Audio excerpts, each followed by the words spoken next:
আর কত সহজে কাঁঠালের বীজের খোসাগুলো ছেড়ে গেছে আর একদম পুরো পরিষ্কার হয়ে গেছে। ফ্রিজ ছাড়া কাঁঠালের বীজ সংরক্ষণ করার জন্য এরকম একটা বড় সাইজের মাটির হাঁড়ি নিয়ে নিয়েছি। বেশি কিচ্ছু করার কোনো দরকার নেই, খুব সাধারণভাবেই কিন্তু বীজগুলো অনেকদিন পর্যন্ত ভালো থাকবে। সব বীজগুলোকে আমি হাঁড়ির মধ্যে দিয়ে দিয়েছি আর তারপর এইরকম ভাবে একটু চেপে দিচ্ছি বালির মধ্যে। নমস্কার বন্ধুরা, পিওর রান্নাঘরে আপনাদের সকলকে স্বাগত জানাই। আজকে আমি আপনাদের সাথে কোনো রকম রান্নার রেসিপি শেয়ার করব না, তবে এমন একটা জিনিস শেয়ার করব যেটা আপনাদের কিন্তু রান্নার প্রত্যেকের কাজে লাগে। আজকে আপনাদের দেখাবো কাঁঠালের বীজ কত তাড়াতাড়ি খোসা ছাড়িয়ে নেওয়া যায়, আর তার সাথে সাথে 1 বছর পর্যন্ত কি করে কাঁঠালের বীজগুলো সংরক্ষণ করে রাখা যায়। এখন বর্ষাকাল, আষাঢ় মাস, এই সময় তো প্রত্যেকের বাড়িতে বাড়িতে কাঁঠাল খাওয়া হয়, আর তার সাথে সাথে কাঁঠালের বীজও খাওয়া হয়। তবে কাঁঠালের বীজ দেখবেন কিছুদিন রাখার পরে নষ্ট হয়ে যায়। তবে আজকে আমি এমন একটা পদ্ধতি দেখাবো যাতে করে আপনারা সারা বছরে কাঁঠালের বীজগুলো রেখে খেতে পারবেন। তো বন্ধুরা, আশা করছি আজকের ভিডিওটা দেখতে আপনাদের সকলের ভালো লাগবে। পুরো রেসিপিটা অবশ্যই শেষ পর্যন্ত দেখতে থাকুন। আর যে সকল বন্ধু এখনো পর্যন্ত আমার চ্যানেলে নতুন, তারা অবশ্যই আমাদের চ্যানেলটা সাবস্ক্রাইব করে আমাদের পাশে থাকবেন। তো চলুন বন্ধুরা, রান্নাঘরে চলে যাই আর আজকের এই দারুণ পদ্ধতিটা আপনাদের সাথে শেয়ার করি। কাঁঠালের বীজ সংরক্ষণ করার জন্য আর কাঁঠালের বীজের খোসা ছাড়ানোর জন্য আমি বেশ কিছু কাঁঠালের বীজ এখানে নিয়ে নিয়েছি। আর আজকে আমি 2 রকম পদ্ধতিতে আপনাদের এই সংরক্ষণটা করে দেখাবো। যাদের ফ্রিজ আছে তারাও রাখতে পারবেন, আর যাদের ফ্রিজ নেই তারাও কিন্তু অনেকদিন পর্যন্ত এই কাঁঠালের বীজগুলো রেখে খেতে পারবেন। এখানে আমি বেশ কিছু কাঁঠালের বীজ নিয়ে নিয়েছি আর ভালো করে জলে ধুয়ে হালকা করে শুকিয়ে রেখেছি। অল্প করে কিছু বীজ আমি একটা অন্য থালায় নিয়ে নিচ্ছি।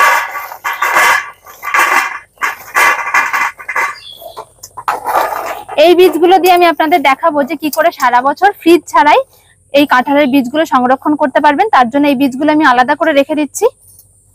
আর এখানে বাকি যে বীজগুলো রয়েছে এই বীজের আমি খোসাগুলোকে ছাড়িয়ে নেব। এই যে ওপরের সাদা খোসাটা, এই খোসাটা কিন্তু খুব সহজেই ছাড়ানো যায়, এগুলো ছাড়াতে খুব একটা বেশি সমস্যা হয় না। কিন্তু এই যে সাদা খোসার পরে এই যে খোসাটা রয়েছে, এই খোসাটা দেখবেন ছাড়াতে গেলে কিন্তু সমস্যা হয়। আগে আমি এই সাদা খোসাটা ছাড়িয়ে নিচ্ছি ওপরে, তারপরে আপনাদের দেখাবো যে এই ভেতরের যে খোসাটা রয়েছে এই খোসাটা কত সহজে ছাড়ানো যায়। এই খোসা কটা দেখুন আমি ছাড়িয়ে নিয়েছি। আর এই যে ভেতরের খোসাটা, এই খোসাটা দেখবেন এইভাবে নখে করে ছাড়াতে গেলে কিন্তু বেশ সমস্যা হয়। হয় আমাদের এইভাবে নখে করে হাত দিয়ে ছাড়াতে হবে, আর নয়তো বটি বা চাকু দিয়ে ছাড়াতে হবে। তবে আপনাদের দেখাবো যে কি করে এইভাবে না ছাড়িয়েও খুব সহজে ছাড়ানো যায়। আমি একটা কড়াই বসিয়ে দিয়েছি, কড়াই এবার কিছুটা জল গরম করে নেব। তো জলটা একদম উষ্ণ গরম করে নেব, খুব একটা বেশি গরম হবে না।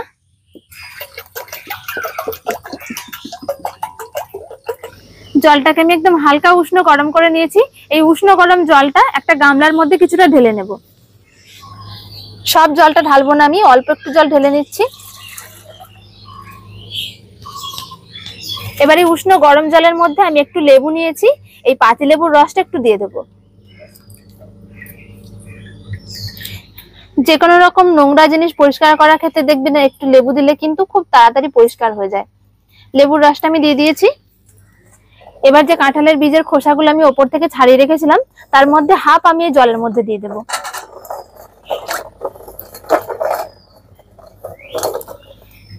এই খোসাগুলো আমি আপনাদের দেখাবো যে কত তাড়াতাড়ি ছাড়ানো যায়।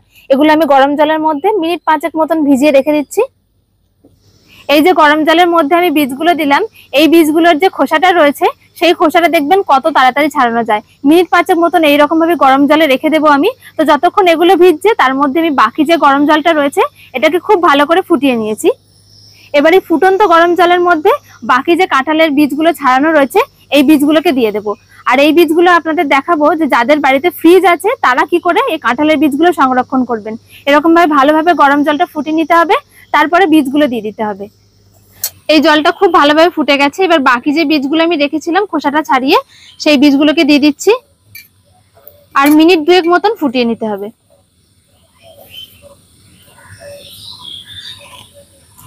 গরম জলে দেওয়ার পর বীজগুলোকে কিন্তু মিনিট 2 বেশি ফোটাবেন না, কারণ বেশি সেদ্ধ হয়ে গেলে কিন্তু খুব তাড়াতাড়ি এবার নষ্ট হয়ে যেতে পারে। যাদের বাড়িতে ফ্রিজ আছে তারা কিন্তু এই পদ্ধতিতে অনায়াসে কাঁঠালের বীজ সংরক্ষণ করতে পারবেন, কোনো রকম সমস্যা হবে না। 2 মিনিট হয়ে গেছে, আমি গরম জলে এইভাবে ফুটিয়ে নিয়েছি। আর এইভাবে একটুখানি গরম জলে ফুটিয়ে নিলে এর যে কাঁচাটে ভাবটা আছে সেটাও চলে যাবে, আর সাথে সাথে জীবাণুগুলোও মরে যাবে। তাতে করে কিন্তু অনেকদিন পর্যন্ত ভালো থাকবে।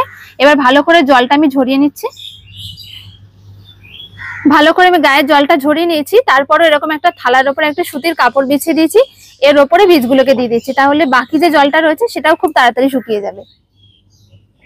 একটু এভাবে চাড়িয়ে দিচ্ছি। পাখার নিচে কিংবা রোদে কোনো জায়গায় রাখার দরকার নেই, এরকম ভাবে চারিয়ে রেখে দিলেই দেখবেন খুব তাড়াতাড়ি শুকিয়ে যাচ্ছে। যে কাঁঠালের বীজগুলোকে আমি জলের মধ্যে ফুটিয়ে নিয়েছি সেগুলো এরকম ভাবে থালাতে চাড়িয়ে রেখে দিয়েছি, কিছুক্ষণ এইভাবেই রেখে দেবো। তবে যে কাঁঠালের বীজগুলো খোসা ছাড়ানোর জন্য আমি গরম জলে ভিজিয়ে রেখেছিলাম সেগুলো মিনিট 5 হয়ে গেছে, ভিজে গেছে। তো এবার আমি কাঁঠালের বীজগুলো খোসা ছাড়িয়ে দেখাবো যে কত তাড়াতাড়ি খোসাগুলো ছেড়ে যাচ্ছে। এই খোসাগুলো ছাড়িয়ে নেওয়ার জন্য এরকম একটা মশারি ছেঁড়া নিয়েছি, এগুলো যেহেতু একটু খসখসে এগুলোতে ছাড়াতে সুবিধা হবে। যদি এরকম মশারি ছেঁড়া হাতের কাছে না থাকে তবে নাইলনের ব্যাগের মধ্যে ভরেও কিন্তু ছাড়িয়ে নিতে পারবেন। দেখুন বেশ খানিকক্ষণ ভিজে যাওয়ার ফলে এরকম ভাবে খোসাটা একটুখানি ছাড়ালে দেখবেন খুব একটা নরম হয়ে গেছে। তবে এবার হাতে করে ছাড়াতে কিন্তু বেশ খানিকটা সময় লেগে যাবে, এই দেখুন তবুও তাড়াতাড়ি কিন্তু উঠে যাচ্ছে। তবে এরকম যদি একটা মশারি ছেঁড়া হাতের কাছে থাকে তাই দিয়ে কিন্তু খুব তাড়াতাড়ি আপনারা ছাড়িয়ে নিতে পারবেন। বীজগুলোকে এর ওপরে আমি নিয়ে নিচ্ছি, এবারে এইরকম ভাবে ঘষে নিতে হবে। এইরকম ভাবে ঘষে নিলে দেখবেন খুব তাড়াতাড়ি ছাড়িয়ে যাচ্ছে। এই দেখুন বন্ধুরা, মশারি ছেঁড়ার ভেতরে এরকম ভাবে একটুখানি ডললেই কিন্তু খুব তাড়াতাড়ি খোসাটা ছেড়ে যাচ্ছে। নখে করে কিংবা হাতে করে যদি খোসাটা ছাড়াতে যাই তাহলে অনেকটা বেশি সময় লেগে যাবে, আর এইরকম ভাবে করলে কিন্তু খুব তাড়াতাড়ি হয়ে যাবে। মিনিট 2 মতন দেখুন আমি মশারিটা দিয়ে একটুখানি ঘষে নিয়েছি, আর কত সহজে কাঁঠালের বীজের খোসাগুলো ছেড়ে গেছে আর একদম পুরো পরিষ্কার হয়ে গেছে। এই দেখুন কতটা পরিষ্কার হয়ে গেছে, দেখুন হাতে করে ছাড়াতে গেলে কিন্তু অনেকটা সময় লেগে যেত। আর এই খোসাগুলো তরকারির সময় মুখে পড়লে দেখবেন খেতে কিন্তু খুব একটা ভালো লাগে না। আর একদম পুরো পরিষ্কার হয়ে গেছে। যখন তরকারি রান্না করবেন এরকম ভাবে খুব তাড়াতাড়ি পরিষ্কার করে নিতে পারবেন। অনেক সময় দেখবেন তরকারির মধ্যে হয়তো কাঁঠালের বীজ দিতে ইচ্ছা করছে কিন্তু খোসা না ছাড়ানো থাকার কারণে কিন্তু দেওয়া যায় না, তখন এরকম ভাবে চটপটে খোসাটা ছাড়িয়ে নিতে পারবেন। কারণ অনেকেই কিন্তু খোসার কারণে এই কাঁঠালের বীজ খেতে পছন্দ করে না, কারণ খেতে খুব একটা ভালো লাগে না এরকম খোসা থাকলে। তবে এরকম ভাবে ছাড়িয়ে নিতে পারবেন, খুব তাড়াতাড়ি হয়ে যায়। আর এরকম ভাবে খোসাটা ছাড়িয়ে কিন্তু আপনারা 2-3 দিন রেখেও দিতে পারবেন, খুব একটা সহজে কিন্তু নষ্ট হবে না। কাঁঠাল বীজের খোসাগুলো দেখুন আমি সব ছাড়িয়ে নিয়েছি, আর কতটা সহজে কাঁঠালের বীজের খোসাগুলো কত তাড়াতাড়ি ছেড়ে গেছে, দেখুন একদম পুরো পরিষ্কার হয়ে গেছে। তাড়াহুড়োর সময় যদি এরকম ভাবে খোসাগুলো ছাড়িয়ে নেন দেখবেন খুব তাড়াতাড়ি কিন্তু কাজ হয়ে যাবে। 5-6 মিনিট মতন কাঁঠালের বীজগুলো এরকম ভাবে থালাতে চাড়িয়ে রেখে দিয়েছিলাম, আর খুব সুন্দরভাবে গাটা শুকিয়ে গেছে। এবার আপনাদের দেখাবো যাদের বাড়িতে ফ্রিজ আছে তারা কি করে কাঁঠালের বীজগুলো সংরক্ষণ করবেন। ফ্রিজের মধ্যে কাঁঠালের বীজ সংরক্ষণ করার জন্য এরকম একটা প্লাস্টিক লাগবে, আর লাগবে এরকম একটা কৌটো, যে কোনো রকম কৌটো, তাতে স্টিলের হোক প্লাস্টিকের হোক, তার মধ্যে রাখলেই হবে।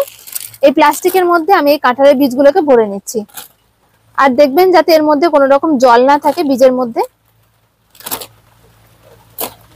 এইরকম ভাবে যদি কাঁঠালের বীজগুলো সংরক্ষণ করেন ফ্রিজে তাহলে কিন্তু অনেক দিন পর্যন্ত ভালো থাকবে।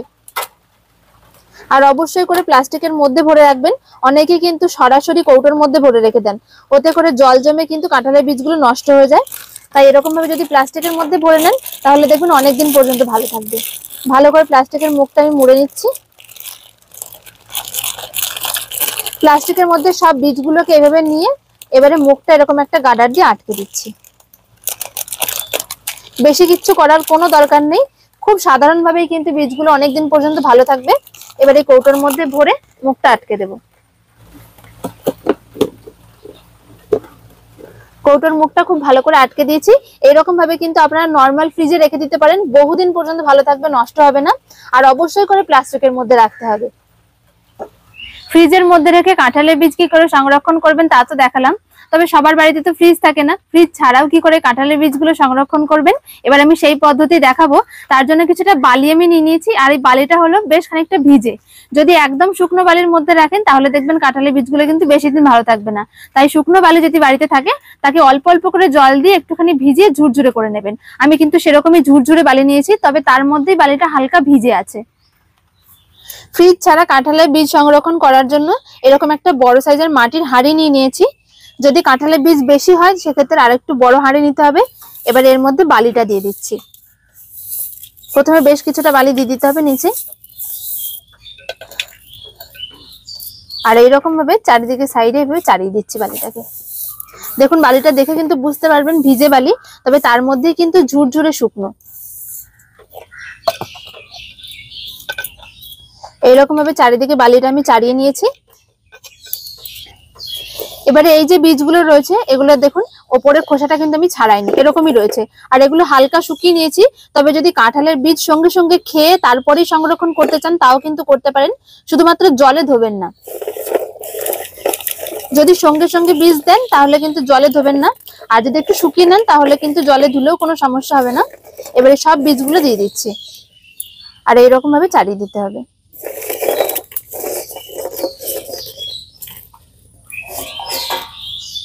সব বীজগুলোকে আমি হাঁড়ির মধ্যে দিয়ে দিয়েছি, আর তারপর এইরকম ভাবে একটু চেপে দিচ্ছি বালির মধ্যে। অনেকেই কিন্তু কাঁঠালের বীজ রোদে শুকিয়ে রাখে, তবে যেহেতু বর্ষাকালে এই সময়টা খুব তাড়াতাড়ি বীজগুলো দেখবেন গাগুলো কালো কালো হয়ে যায় আর নষ্ট হয়ে যায়। বেশি দিন কিন্তু রোদে শুকিয়ে রাখার ফলে ভালো থাকে না। খুব ভালো করে বীজগুলোকে আমি এরকম ভাবে চেপে দিয়েছি বালির গায়েতে। এবারে এর ওপর দিয়ে বাকি বালিটাকে দিয়ে দিতে হবে।